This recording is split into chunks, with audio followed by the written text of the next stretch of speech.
আপনার জমির কোনোভাবেই নামজারি বা খারিজ করে দিচ্ছে না ভূমি অফিস। আমি আজকে এমন একটি পদ্ধতির কথা বলবো, সেটি মেনে যদি আপনারা নামজারির আবেদন করেন বা নামজারি করার চেষ্টা করেন, তাহলে আপনার ওই জমির বা আপনার ওই আবেদনের পরিপ্রেক্ষিতে নামজারি দিতে বাধ্য হবে ভূমি অফিস। এবং এক্ষেত্রে কোনো ধরনের অর্থ অর্থাৎ ঘুষ প্রদান করতে হবে না। সুপ্রিয় ভিউয়ার্স, এমন পদ্ধতিও কি এই দেশে রয়েছে? এমন প্রশ্ন আপনার মাথায় আসতেই পারে। আজকের এই ভিডিওটি মনোযোগ সহকারে দেখুন, আপনার ভ্রান্ত ধারণা সম্পূর্ণরূপে নির্মূল হয়ে যাবে এবং আপনার জমি আপনি অতিরিক্ত কোনো অর্থ ছাড়াই একবার আবেদনের মাধ্যমেই নামজারি কিংবা খারিজ করে দিতে পারবেন। সুপ্রিয় ভিউয়ার্স, চলুন কথা না বাড়িয়ে ভিডিওটি শুরু করা যাক। আসসালামু আলাইকুম সুপ্রিয় ভিউয়ার্স, প্রথমেই ভিডিও শুরু করার আগে আমি একটি কথা বলি, সেটি হচ্ছে আমাদের দেশের যে দুর্নীতি এবং ভোগান্তি, যাদের সাধারণ জনগণের স্বাভাবিকভাবে যে রাষ্ট্রীয় সেবাগুলো পাওয়ার কথা সেগুলো কিন্তু পায় না। এবং এর পেছনের বেশ কিছু কারণ রয়েছে। তার মধ্যে উল্লেখযোগ্য দুটি কারণ হচ্ছে, আমরা যারা সাধারণ পাবলিক বা যারা সেবা নিতে যাই তাদের স্বভাবগত পরিবর্তন না হওয়ার কারণে এবং স্বভাবে জটিলতা থাকার কারণে। অর্থাৎ আমরা ইচ্ছাকৃতভাবে যারা দায়িত্বে থাকে তাদেরকে ঘুষ দেই বা ঘুষ নিতে প্রলুব্ধ করি এবং আমরা 10 দিনের কাজ 1 দিনের মধ্যে করতে চাই, 1 ঘন্টার মধ্যে করতে চাই। এই জন্যই ভূমি অফিসের বা আমাদের সরকারি সেবা সংস্থাগুলো এই সুযোগটিকে কাজে লাগিয়ে কিন্তু দুর্নীতি করে থাকে। এবং আরেকটি হচ্ছে সরকারি আমলা বা কর্মকর্তা কর্মচারীদের সদিচ্ছার অভাব। আমাদের দেশের একজন স্বনামধন্য এমপি বলেই ফেলেছেন, তার এত অল্প সময়ের ক্ষমতা নেয়ার পরে তিনি বুঝে ফেলেছেন আমাদের দেশের দুর্নীতি, ঘুষ এবং এই যে সিস্টেমের অপব্যবহার, এর পেছনের মূল কারিগর এবং এগুলো ভালো হতে দিতে চায় না আমাদের দেশের সরকারি আমলা কিংবা কর্মকর্তা কর্মচারীরা। তিনি কোন পার্সপেক্টিভে বলেছেন এটি আমরা কিন্তু সকলেই কম বেশি বুঝি। এখন আসেন, ভূমি অফিসের যে দুর্নীতি অর্থাৎ আমাদের জমি সংক্রান্ত বিষয়ে যে সমস্যাগুলো হয় সেগুলোর মূল কারণ হচ্ছে আমাদের এই ভূমি অফিস। এই ভূমি অফিস সবসময় দেশের দুর্নীতির দিক থেকে, অরাজকতার দিক থেকে দ্বিতীয় এবং তৃতীয় অবস্থানে থাকে। এতগুলো সরকারি সেবার মধ্যে দ্বিতীয় এবং তৃতীয় অবস্থানে থাকতে গেলে কি পরিমাণে অরাজকতা থাকতে হয় এটি আর বলার বাকি নেই। এর পেছনেও আমাদেরও কিছু দোষ রয়েছে। আমরা ইচ্ছা করেই ঘুষ নিয়ে যা প্রদান করি এবং আমাদের এর পেছনেও কারণ রয়েছে। আমাদের অনেক সময় অনেক ডকুমেন্টে ঘাটতি থাকে, ত্রুটি থাকে এবং এগুলোর কারণেই কিন্তু আমরা ঘুষ ইচ্ছাকৃতভাবে প্রদান করি যেন আমাদের কাজটি ওই যে ত্রুটি রয়েছে সেগুলোকে কোনোভাবে কর্ণপাত না করে বাইপাস করে করা যায়। ধরুন, একজন ব্যক্তির পূর্বপুরুষের নামে একটি খতিয়ানে ভুল হয়েছে, মালিকানা সকল কিছু ঠিক আছে, এসএ খতিয়ান বা আরএস খতিয়ানে কোনো একটি গরমিল হয়েছে, কিন্তু মালিকানাটি একের পর এক বৈধ প্রক্রিয়ায় এসেছে। এখন ওই এসএ খতিয়ানটি যদি সংশোধন না করেন, আপনি কিন্তু সঠিক প্রক্রিয়ায় আপনার ভূমির নামজারি বা খারিজ পান না। বা সর্বশেষ রেকর্ড খতিয়ানে ভুল হয়েছে বা দলিলে কোনো প্রকার ভুল হয়েছে, এই যে ভুলগুলো এগুলোকে আমরা কিন্তু ঢেকে এগুলোকে বাইপাস করে কিভাবে নামজারি খারিজ করে নেওয়া যায় এই চেষ্টা করে থাকি। এজন্যই আমরা 1170-এর জায়গায় 11,000 বা 70,000 টাকা পর্যন্ত দিতেও কার্পণ্য করি না। এবং এর ফলেই এই যে যাদেরকে ঘুষ প্রদান করা হলো তারা কিন্তু একটি সিন্ডিকেট গড়ে তুলবেন এবং তারা দেখবেন যে ভূমি মালিকদের যদি কোনোভাবে হয়রানি করা যায় তাহলে তারা ঘুষ দিতে বাধ্য হবে এবং হচ্ছেও তাই। এবং এই বিষয়গুলো কিন্তু অত্যন্ত গুরুত্বপূর্ণ। আরেকটি হচ্ছে আমরা সঠিক প্রক্রিয়ায় না যাওয়া, অর্থাৎ আমরা অনেক সময় সঠিক প্রক্রিয়া জানি না এবং ম্যাক্সিমাম ক্ষেত্রে ভূমি সংক্রান্ত বিষয়গুলো এতটা জটিল যে আমাদের দেশের অধিকাংশ আইনজীবী এই বিষয়গুলো বোঝেন না কিংবা সেগুলো এই পেশার কারণেই মাথা ঘামান না বা সেগুলো নিয়ে প্র্যাকটিসই করেন না। যারা বোঝেন অল্প কয়েকজন, আবার যারা অল্প কয়েকজন বোঝেন তাদের মধ্যে আবার এমন রয়েছে যে গোজামিল দিয়ে বিষয়গুলো সারতে চায়।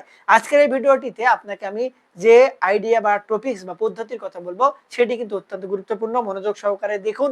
এই পদ্ধতি অনুসরণ করলে আপনাদের নামজারি খারিজ দিতে বাধ্য হবে ভূমি অফিস।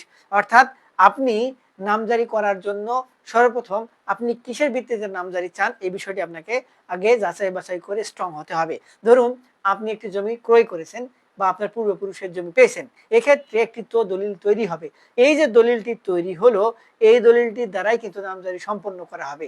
আপনাকে সর্বপ্রথম দেখতে হবে যে দলিলে কোনো ত্রুটি রয়ে গেল কিনা, অর্থাৎ আপনি জমি যে দাগে ভোগ দখল করছেন সেই দাগ দলিলে রয়েছে কিনা, যে ব্যক্তি সম্পত্তির দাতা তার নাম ঠিক রয়েছে কিনা, তার পিতার নাম ঠিক রয়েছে কিনা, তার 14 গোষ্ঠীর নিখুঁজি ঠিক রয়েছে কিনা, এবং আপনার যে নামজারি আপনার নামে করে নেবেন, আপনার নাম, জন্মসাল, আপনার জন্ম তারিখ বা আপনার যে স্থানীয় ঠিকানা, এগুলো সম্পূর্ণরূপে ঠিক রয়েছে কিনা এটি অবশ্যই আপনাকে যাচাই বাছাই করতে হবে।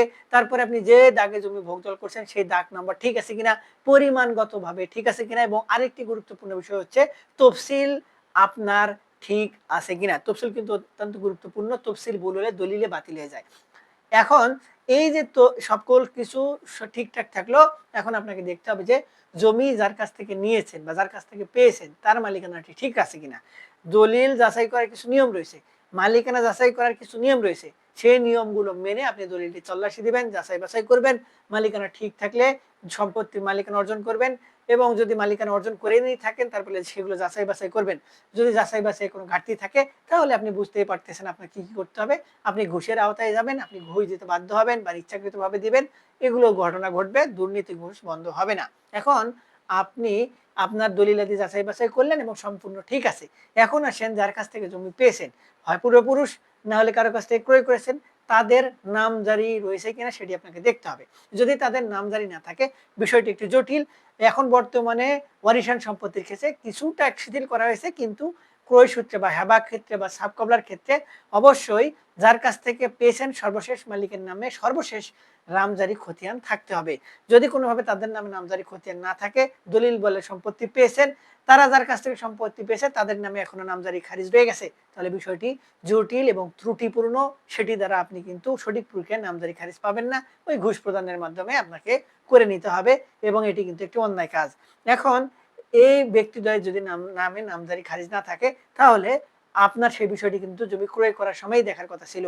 এখন যেহেতু জমি ক্রয় করে ফেলেছেন সেক্ষেত্রে তাদের নামে নামজারি আগে সম্পন্ন করতে হবে, তারপরে আপনার নামে নামজারি আবেদন করতে হবে, এবং আপনার নামজারি আবেদনের সঙ্গে ওই সকল ব্যক্তির সর্বশেষ রেকর্ডীয় খতিয়ান বা মাঠ পর্চা সেটি সংযুক্ত করতে হবে। এরপরে তিনি যেদিন থেকে মালিকানা হস্তান্তর করেছেন সেদিন পর্যন্ত তার নামে খাজনা দেয়া রয়েছে কিনা এই বিষয়টি অত্যন্ত গুরুত্বপূর্ণ। এই ভূমির নামজারি বা খারিজ করার একমাত্র উদ্দেশ্য হচ্ছে নামজারি খারিজের উদ্দেশ্যই কিন্তু আপনার খাজনা প্রদান করা এবং সরকারকে ভূমি উন্নয়ন প্রদান করা এবং সরকার যেন নিতে পারে সেই জন্য। তো সর্বশেষ তারিখ পর্যন্ত খাজনা দেওয়া রয়েছে কিনা বিষয়টি নিশ্চিত হতে হবে, এবং খাজনা দেওয়ার বিষয়টি নিশ্চিত হওয়ার পরে যে খাজনা রসিদ রয়েছে সেটি আপনার আবেদনের সঙ্গে সংযুক্ত করতে হবে। এ গেল গুরুত্বপূর্ণ বিষয়। এখন আসলো আপনার ক্ষেত্রে, আপনি নামজারি খারিজ চাচ্ছেন, এজন্য আপনার অবশ্যই জাতীয় পরিচয়পত্র লাগবে, আপনার একটি সচল ফোন নাম্বার লাগবে, আপনার স্থানীয় ঠিকানাটি নির্ভুলভাবে দিতে হবে, এবং আপনার 2 কপি বা 4 কপি পাসপোর্ট বা স্ট্যাম্প সাইজের ছবি লাগবে। এগুলো দেওয়ার পরে আপনি আরেকটি কাজ করবেন, বর্তমানে যে প্রক্রিয়া সেটি হচ্ছে অনলাইনে নামজারির আবেদন রয়েছে সেটি পূরণ করতে হবে, এবং সেটি একবার না প্রয়োজনে 5 বার আপনারা পড়ে তারপর সাবমিট করবেন। সাবমিট একবার হয়ে গেলে পরবর্তীতে কিন্তু ঝামেলা হয়। একই নামজারি একই জমির ক্ষেত্রে বারবার একই আবেদন করার কিন্তু সুযোগ কম, সংশোধন করারও সুযোগ কম, এগুলো কিন্তু অনেক জটিলতা রয়েছে। এই জটিলতাগুলোর কারণেও কিন্তু এই নামজারিতে ঘুষ প্রদান করতে হয়, নামজারি বাতিল হয়, খারিজ হয়, নামজারি ঠিকমতো হয় না। তো সাবমিট অর্থাৎ চূড়ান্ত সাবমিট দেওয়ার আগে খসড়াটা অন্তত 5 থেকে 6 বার মিলিয়ে নেবেন কোথাও কোনো ভুল রয়েছে কিনা। জমির পরিমাণ ভুল, জমির দাগ নাম্বার ভুল, আপনার নাম ভুল, জমির দাতার নাম ভুল, এগুলো ভুল হতেই পারে। সেই ভুলগুলো সংশোধন করে আপনার সর্বশেষ সাবমিট দিয়ে একটি প্রিন্টেড কপি বের করবেন। করার পরে আপনারা ওই নামজারির জন্য 1170 টাকা ধাপে ধাপে দিতে হয়। আপনি ডুপ্লিকেট কার্বন কপি রসিদ বলা হয় যেটিকে, বা নামজারির আবেদন ফি জমা দিয়ে সেই ব্যাংক ড্রপের কাগজ নিয়ে এই আবেদনপত্রের সঙ্গে অ্যাটাচ করে সম্পূর্ণ একটি ফাইল তৈরি করবেন, এবং তারপর সেই ফাইলটি নিয়ে গিয়ে ভূমি অফিসে জমা দিবেন বা আবেদন করবেন। এই প্রক্রিয়ায় আবেদন করার পরে আপনার নামজারি কিন্তু 3 মাসের মধ্যে হয়ে আপনার ফাইনাল কপি আপনার হাতে দেওয়ার কথা। 7 দিন এবং 1 সপ্তাহ যেটার কথা বলা হয়েছে সেই 1 সপ্তাহের মধ্যে নামজারি কাগজ সম্পন্ন হয়ে যায় এবং বাকি 3 মাস নোটিশ জারি করা থাকে যে কারো কোনো অভিযোগ রয়েছে কিনা এই নামজারি নিয়ে। এই তারিখের মধ্যে যদি কেউ এসে অভিযোগ দায়ের করে, এই নামজারির সম্পর্কে কোনো অভিযোগ দেয়, তাহলে নামজারি কিন্তু আবার শুনানি হয়। এইটি কিন্তু একটু আইনি প্রসেস এবং এর আগে ওই আপনার নামজারি আবেদনের ভিত্তিতে একজন তহসিলদার থাকে ইউনিয়ন পর্যায়ে, সেটা সবাই জানি, সেই তহসিলদারের কাছে নোটিশ যায়, তহসিলদার একটি রিপোর্ট দেয়, তহসিলদারকে যদি আপনি টাকা না দেন ঠিক টাইমে রিপোর্ট দেয় না, এগুলো ঘটনা কিন্তু ঘটেই। তার থেকে বড় কথা, এই যে ভূমি অফিসে কাজ হয় 100টা কাজ হইলেও তার মধ্যে 20টা কিন্তু লিগেল প্রসেসে হয় আর বাকিটা ইলিগেল প্রসেস হয়। কোনগুলো ইলিগেল প্রসেসে হবে, পদ্ধতি কি, কে করবে, কাদের দ্বারা করানো হবে, এগুলো সবকিছু সেটেল করা। প্রথমে কিছু বিষয় বলেছিলাম, এই প্রক্রিয়ার মাধ্যমেই 80% নামজারি সম্পন্ন হয়, বাকি 20% কিন্তু একদম সঠিক প্রক্রিয়া হয়রানি ছাড়াই একদম স্বচ্ছ প্রক্রিয়ার মাধ্যমে হয়। তো আপনি স্বচ্ছ প্রক্রিয়ার মাধ্যমে করে নেন, সমস্যাটা কি? আপনার ডকুমেন্ট ঠিক থাকবে, আপনার সকল কিছু ঠিক থাকলে আপনার নামজারি দিতে বাধ্য ভূমি অফিস। কেননা তারা সেখানে রয়েছেই আপনার এই সেবাটি দেওয়ার জন্য। তারা সরকারি বেতনভুক্ত কিছু কর্মচারী রয়েছে, তারা বেতন পায় শুধুমাত্র আপনার এই সেবাটি দেওয়ার জন্য। তাহলে আপনারা দিবে না কেন? আপনার ডকুমেন্ট ঠিক থাকলে নামজারি দিতে বাধ্য। হয়তো আপনাকে ঘোরাবে, হয়তো 2 সপ্তাহ লাগতে পারে, 3 সপ্তাহ লাগতে পারে, কিন্তু আপনি কিন্তু পাবেন। তো এত তাড়াহুড়ো না করে 3 মাসের কাজ একদিনে করে নিতে চাইলে ঘুষ প্রদান করতে হবে। এই টেন্ডেন্সি থেকে আপনারা বের হয়ে আসেন এবং আমি যেভাবে বললাম সেই পদ্ধতিগুলো মেনে ডকুমেন্টগুলো রেডি করে তারপর নামজারির জন্য আবেদন করুন। সুপ্রিয় ভিউয়ার্স, এই পদ্ধতির মাধ্যমে আপনার নামজারিতে কোনো সমস্যা হওয়ার কথা না। এই ভিডিওটি দেখার পর অনেকেই বলতেই পারেন, আপনি নিজে কখনো গেছেন? হ্যাঁ ভাই গেছি, সঠিক প্রক্রিয়ায় নামজারি সম্পন্ন করে ফেলেছি এবং এখনো করছি। এই সংক্রান্ত বিষয় নিয়ে আপনাদের কোনো সহযোগিতা লাগলে আমাদের ভিডিওর নিচে কমেন্ট বক্স রয়েছে, সেখানে কমেন্টস করবেন। আমরা আপনাদের সহযোগিতা করার বা পরামর্শ দেওয়ার চেষ্টা করব। আর এই সংক্রান্ত ভিডিওটি ছাড়াও যদি আরো কোনো বিষয় নিয়ে জানতে চান, সেই ক্ষেত্রে আমাদের কমেন্ট বক্সে কমেন্টস করবেন, আমরা আপনাদের সেই সংক্রান্ত বিষয়গুলো জানানোর চেষ্টা করব। আজকে পর্যন্তই, দেখা হবে সামনে নতুন কোনো ভিডিওতে। ততদিন পর্যন্ত ভালো থাকবেন। ধন্যবাদ।